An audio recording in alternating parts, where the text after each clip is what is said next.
Hello students, अब हम करने वाले हैं इंग्लिश लैंग्वेज के कॉमन सब्जेक्ट के एचटेट के लिए पीवाईक्यूज।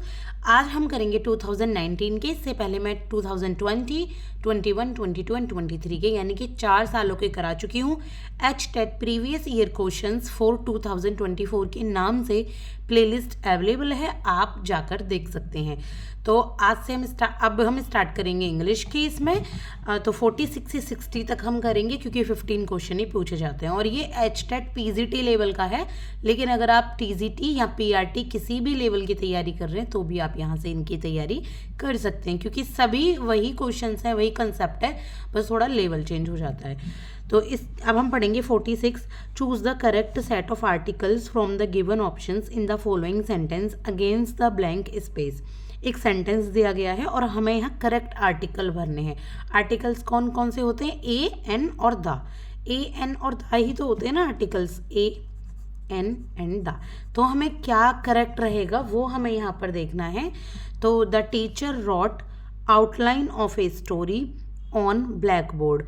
हम यहाँ कौन कौन से आर्टिकल, 2 आर्टिकल भरे जाने हैं। द टीचर रॉट, यह आउटलाइन आ रहा है ओ से, तो आपको नहीं लगता कि यह एन आनी चाहिए?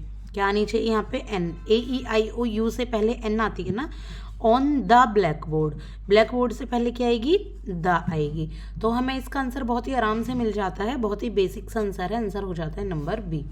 इसके बाद है choose the correct verb form in the following sentence against the blank space so as to complete the sentence. इसमें क्या कहा गया है? इसमें आपको करेक्ट वर्ब भरनी है जिसमें आपको हेल्पिंग वर्ब और वर्ब की फॉर्म देखनी है कि कौन सा सही रहेगा। जैसे my father for daily yesterday, कल की बात हो रही है, बीते वाले कल की बात हो रही है क्योंकि यहाँ यस्टरडे पास्ट में। माई फादर तो लीव तो आएगा नहीं क्योंकि ये फर्स्ट फॉर्म है। इसके बाद विल लीव भी नहीं आएगा, विल बी लिविंग भी नहीं आएगा क्योंकि टुमारो की बात नहीं हो रही कि फ्यूचर का सेंटेंस आएगा। किसकी बात हो रही है? बात हो रही है पास्ट की। तो यहाँ आ जाएगा लेफ्ट। क्या आंसर आ जाएगा? यहाँ आ जाएगा लेफ्ट। आंसर हो जाता है नंबर सी।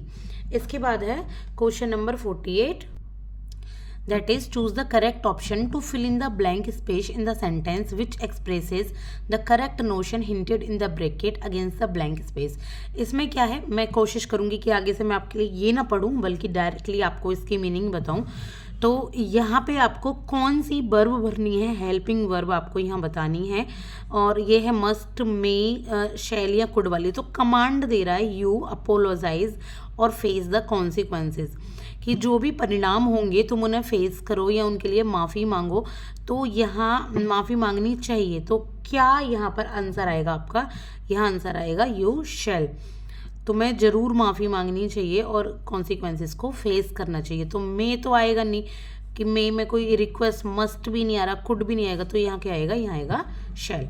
ठीक है, क्योंकि हमें ये भी देखना होगा कमांड है या कोई रिक्वेस्ट कर रहा है, इस तरीके से।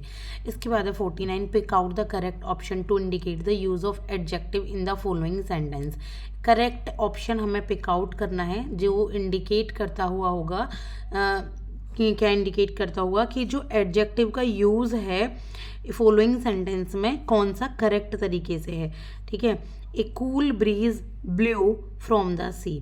सी से यानी कि समुंदर से एक कूल जो ठंडी हवा है वो बहती है। यहाँ बही इस टाइप से ये आएगा क्योंकि यहाँ ब्लू आ रहा है। तो इसमें जो इसका आंसर हो जाता है वो हो जाता है कूल। ठीक है, क्या है? कूल। यहाँ पे कूल क्या है? कूल एक एडजेक्टिव है, ठंडी हवा, तो हमें एडजेक्टिव ही यहाँ बताना है। इसके बाद है identify the underlined word in the given sentence. I see him passing my house every day.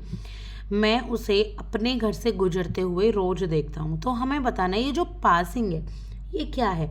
तो पासिंग क्या है? ये है प्रेजेंट पार्टिसिपल। देखो प्रेजेंट में गुजरते हुए जो आता है ना ये इस तरीके से, तो इसको हम कहते हैं पार्टिसिपल, प्रेजेंट पार्टिसिपल। ये आंसर हो जाएगा। इसके बाद identified the compound word from the options given below. Compound word यहाँ आइडेंटिफाई करते हैं from the options given below. Compound word कौन सा है? यानी कि जो एक दूसरे को जोड़ता हुआ सा वर्ड होता है ना, कंपाउंड। तो यहाँ पे है वो न्यूज़पेपर। न्यूज़ और पेपर दोनों अलग अलग चीज़ें और आपस में जुड़ी हुई हैं, तो that is called compound word. इसके बाद है fill in the blank with the correct preposition. Correct preposition यहाँ फिल करना है। Do you usually go out Saturday evenings. क्या तुम सैटरडे इवनिंग यूजुअली बाहर जाते हो, तो यहाँ क्या आएगा, एट, ऑन, इन या विद इन। तो इसका आंसर जो आएगा ये आएगा ऑन। ठीक है, क्या आएगा, on. Do you usually go out on Saturday evening, तो आपको पता है वीकडेज पर मोस्टली ऑन आता है, और भी काफ़ी सारे इसके रूल्स होते हैं। आई होप कि रूल्स आपने पढ़ लिए होंगे, थोड़ी तैयारी आपकी होगी और साथ फिर आप इनकी प्रैक्टिस कर रहे हैं। अगर थोड़ी बहुत रह गई है तो प्रीवियस ईयर क्वेश्चन की प्रैक्टिस से ही वो हो जाएगी।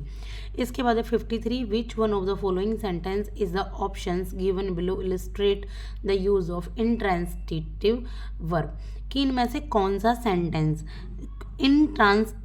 इंट्रांसिटिव वर्ब के बारे में बताता है, कि यहाँ पे इंट्रांसिटिव वर्ब का यूज़ हुआ है। तो ये जो बताता है ये बताता है फायर वंस, यानी कि इसमें ना आपको कर्ता की और कर्म की ऐसे कोई ज़्यादा ज़रूरत नहीं होती सब्जेक्ट वगैरह की, सीधे है फायर वंस, आग जलती है।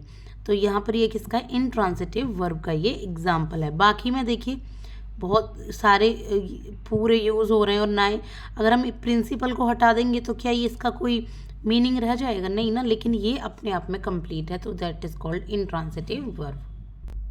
इसके बाद है 54, विच one of the following words is not a noun, इनमें से कौन सा जो वर्ड है वो एक नाउन नहीं है। हमें नाउन बताना है कि नाउन नहीं होना चाहिए वो। ठीक है, जैसे देखो राइस, राइस तो एक चीज़ का नाम है, तो ये तो नाउन है। नाइस, नाइस मतलब अच्छा, तो क्या आपको लगता है ये नाउन है, ये आपको ऐसा नहीं लग रहा है एडजेक्टिव है, अच्छा नाइस, तो नाइस क्या है, नाइस एक एडजेक्टिव है, नाउन नहीं है, तो आंसर यही हो जाता है हमारा। Choose the word which is spelled correctly, हमें ऐसा वर्ड चूज करना है जो करेक्टली स्पेल हुआ है। तो आपने कभी सुना ये बिगनिंग, ये बिगनिंग तो कुछ होता है नहीं, ठीक है, ये वाला बिगिनिंग ये भी नहीं होता, बिगनिंग की स्पेलिंग सही क्या होती है, ये वाली बिगिनिंग। ठीक है, ये भी गलत दिया हुआ है, तो यहाँ पे डबल एन आती है, याद रखिएगा ये स्पेलिंग एकदम राइट है। इसके बाद है which of the four options given below is the correct passive form the following sentence, इनमें से जो ऑप्शंस दिए गए हैं तो करेक्ट पैसिव फॉर्म क्या है इन फॉलोइंग सेंटेंस की, वो हमें बतानी है। यानी कि एक्टिव आपको पैसिव में दिया गया है, एक्टिव में दिया गया एक्टिव वॉइस में, आपको पैसिव वॉइस में आपको बताना है। तो Bhagavad Gita present a balanced philosophy of life, Bhagavad Gita ने क्या प्रेजेंट किया है, एक बैलेंस्ड फिलॉसफी प्रेजेंट की है लाइफ की। ठीक है, तो हमें अब वही होता है कि क्या होता है एक पैसिव वॉइस में, कि जो हमारा ऑब्जेक्ट होता है उसको हम सब्जेक्ट बना लेते हैं और सब्जेक्ट को ऑब्जेक्ट बना लेते हैं। फिर देखते हैं वर्ब क्या है, तो वर्ब के अकॉर्डिंग हम वर्ब यहाँ फिल करते हैं, हेल्पिंग वर्ब। तो सबसे पहले तो यहाँ देखो ये तो आएगा नहीं वाज, क्योंकि यहाँ पे हमारी वर्ब क्या है, प्रेजेंट में है, ये प्रेजेंट नहीं कह रही है, ऐसा लग रही है ना, तो प्रेजेंट इंडेफिनिट का है। और फिर इसके बाद क्या आएगा, अगर ये नहीं आएगा तो इसमें आएगा इज़, ये आपने पढ़ा होगा ये वाला इज, और बाकी किसी में ऐसा ही नहीं। A balanced philosophy of life is presented by the Bhagavad Gita. इसके लिए आप लोग 10th या 12th की जो बुक होती है वहाँ से इसकी प्रिपरेशन कर सकते हैं। एक ग्रामर की बुक आती है तो, और बाकी ल्यूसेंट की भी है, वहाँ से भी कर सकते हैं। इसके बाद है 57, that is reading improves your knowledge, जो रीडिंग है वो आपकी नॉलेज को इम्प्रूव करती है।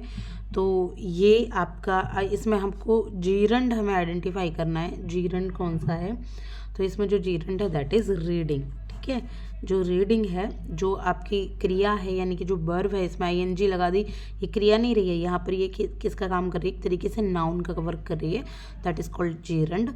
तो gerund improves, reading improves your knowledge में रीडिंग क्या है, जीरंड है।